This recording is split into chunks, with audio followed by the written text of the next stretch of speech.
स्पर्धा परीक्षा smart bit या यूट्यूब चॅनलवर आपण सर्वांचं सहर्ष स्वागत।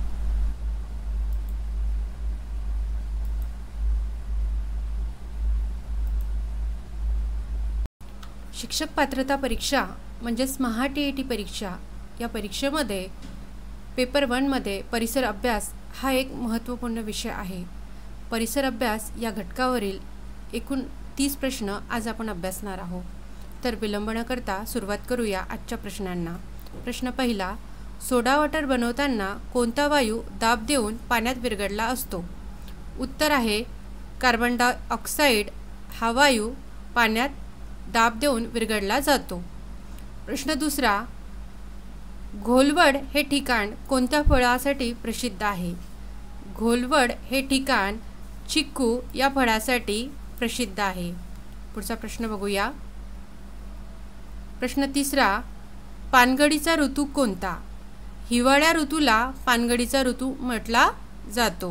या प्रश्नाचं उत्तर आहे हिवाळा ऋतू। प्रश्न चौथा, कोश ही फुलपाखराच्या वाढीची कितवी अवस्था आहे? तर बघा फुलपाखराच्या वाढीच्या एकूण 4 अवस्था आहे। अंडे, अळी, कोश आणि प्रौढ या फुलपाखराच्या वाढीच्या अवस्था आहे। त्यामधली कोश ही तिसरी अवस्था आहे, म्हणून या प्रश्नाचे उत्तर आहे तिसरी अवस्था। पुढचा प्रश्न आहे प्रश्न 5वा, जलसंजीवनी हे कोणत्या द्रावणाचे एक उदाहरण आहे? जलसंजीवनी हे एक उपयुक्त द्रावणाचे उदाहरण आहे।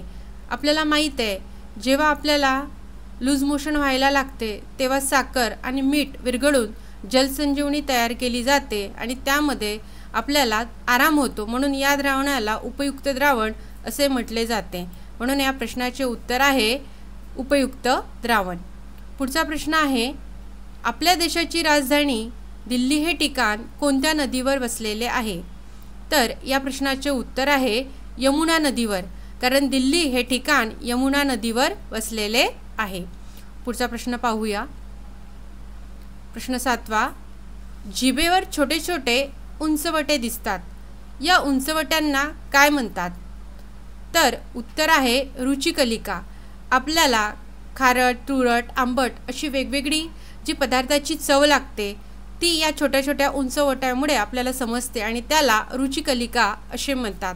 म्हणून जिभेवर छोटे छोटे जे उंचवटे असतात त्या उंचवट्यांना रुचिकलिका असे म्हणतात, म्हणून या प्रश्नाचे उत्तर आहे रुचिकलिका। पुढचा प्रश्न, हवेतील मुख्य वायू घटक कोणते? हवेमध्ये ऑक्सिजन, नायट्रोजन, कार्बन डायऑक्साईड आणि बाष्प यासारखे मुख्य वायू घटक असतात। म्हणून हवेतील मुख्य घटक कोणते? तर ऑक्सिजन, नायट्रोजन, कार्बन डायऑक्साईड आणि बाष्प हे हवेतील मुख्य वायू घटक आहेत।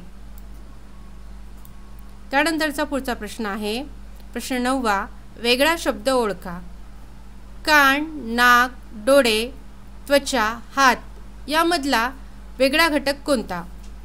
तर बघा, बाकी कान, नाक, डोळे, त्वचा हे ज्ञानेंद्रिय आहेत, ज्यांनी आपल्याला ज्ञान होते, संवेदना होते। हात हा यामधला वेगळा घटक आहे, म्हणून या प्रश्नाचे उत्तर आहे हात। पुढचा प्रश्न बघू। प्रश्न 10वा, अन्नमार्गाच्या नलिकेची लांबी किती? अन्नमार्गाच्या नलिकेची एकूण लांबी ही 9 मीटर असते, म्हणून उत्तर आहे 9 मीटर। पुढचा प्रश्न आहे, हृदय शरीराच्या कोणत्या बाजूला असते? मानवी हृदय हे शरीराच्या किंचित डाव्या बाजूला असते, हे या प्रश्नाचे उत्तर आहे। बरेचदा हा प्रश्न विचारला गेलेला आहे। पुढचा प्रश्न आहे प्रश्न 12वा, महाराष्ट्रातील सर्वात उंच शिखर कोणते? तर उत्तर आहे कळसुबाई हे महाराष्ट्रातील सर्वात उंच शिखर आहे। हाही प्रश्न बरेचदा विचारला गेलेला आहे। पुढचा प्रश्न आहे प्रश्न 13वा, सातपुडा पर्वतरांगेतील सर्वात उंच शिखर कोणते? उत्तर आहे स्तंभा।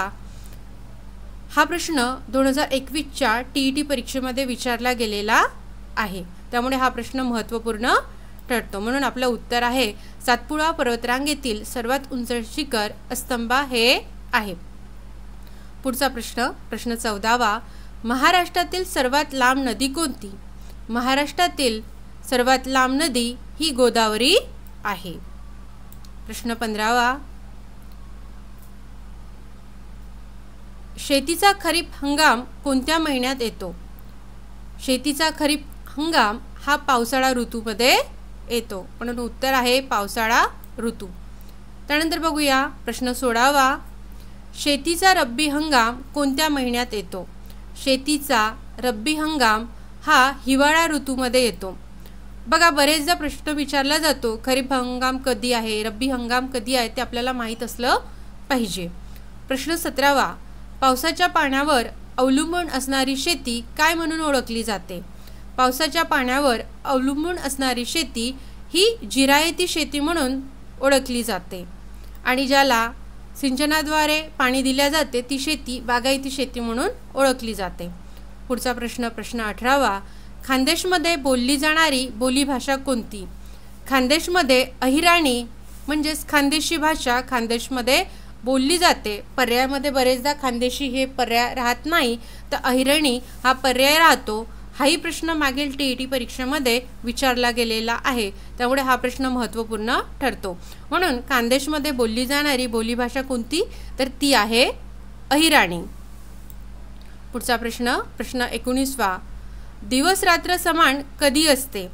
उत्तर 21 मार्च आणि 22 सप्टेंबर या दिवशी दिवस रात्र उत्तर गोलार्धामध्ये समान असते. पुढचा प्रश्न 20वा, सर्वात लहान दिवस आणि सर्वात मोठी रात्र कधी असते? तर बघा, उत्तर गोलार्धामध्ये सर्वात लहान दिवस आणि सर्वात मोठी रात्र 22 डिसेंबरला असते, म्हणून उत्तर आहे 22 डिसेंबर. प्रश्न 21वा, रोहित पक्षी महाराष्ट्रात कोणत्या महिन्यात स्थलांतर करतात? रोहित पक्षी महाराष्ट्रात ऑक्टोबर ते मार्च या महिन्यामध्ये स्थलांतर करतात, कारण या पक्षासाठी आवश्यक असणारं जे हवामान आहे ते या महिन्यात उपलब्ध होते. त्यामुळे रोहित पक्षी सहसा महाराष्ट्रात आपल्याला ऑक्टोबर ते मार्च महिन्यात दिसतात, म्हणजे ते या महिन्यात स्थलांतर करतात. उत्तर आहे ऑक्टोबर ते मार्च. पुढचा प्रश्न आहे प्रश्न 22वा, पाण्यात विद्राव्य जीवनसत्व कोणती? म्हणजे जे जीवनसत्व पाण्यात विरघळतात ती जीवनसत्व कोणती? उत्तर आहे ब आणि क, ज्याला आपण इंग्रजीमध्ये B आणि C म्हणतो. हे दोन जीवनसत्व पाण्यामध्ये विद्राव्य आहे. हाही प्रश्न बरेचदा विचारला गेलेला आहे. प्रश्न 23वा, रक्त साकळण्यास मदत करणारे जीवनसत्व कोणते? या प्रश्नाचं उत्तर आहे के जीवनसत्व. रक्त साकळण्यास म्हणजे रक्त गोठण्यास, आपल्याला एखादी जखम झाली, आपण पडलो लागलो तर आपलं जर रक्त गोठलं नाही त्या जखमेवर तर आपल्या शरीरातून ते रक्त अधिक प्रमाणात वाहून जाऊ शकते. म्हणून आपल्या शरीरातील के जीवनसत्व हे रक्त साकळण्याची प्रक्रिया करते, म्हणून रक्त साकळण्याच्या प्रक्रियेमध्ये मदत करणारे जीवनसत्व के हे आहे, म्हणून उत्तर आहे के जीवनसत्व. प्रश्न 24वा, वाढत्या वयातील मुलांना रोज साधारणपणे किती किलो कॅलरी ऊर्जेची गरज असते? उत्तर आहे 2000 ते 2500 किलो कॅलरी ऊर्जेची गरज वाढत्या वयातील मुलांना रोज असते. हा प्रश्न विचारला गेलेला आहे, त्यामुळे हा प्रश्न महत्त्वपूर्ण ठरतो.